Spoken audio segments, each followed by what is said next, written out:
If you want to change image of your application on a Samsung A36 5G, as you can see, I just changed Play Store into my photo from the gallery. So you will have to start by opening a Galaxy Store.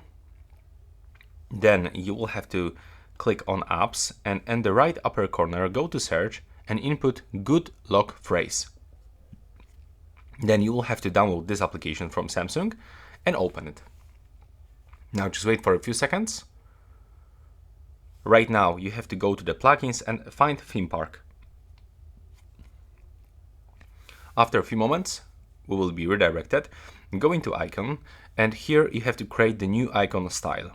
So let's get, for example, this rounded icons, and you have to click right now on the right upper corner, select Change Icons, and choose an application. Let's do this, for example, for contacts. Now we can change an image from sticker, gallery. Let's try. I'm gonna get, for example, this one. And now I have to go back and click Save in the right upper corner, and I have to input name of this icon pack. Then after a few moments, I can simply, select this and click Apply.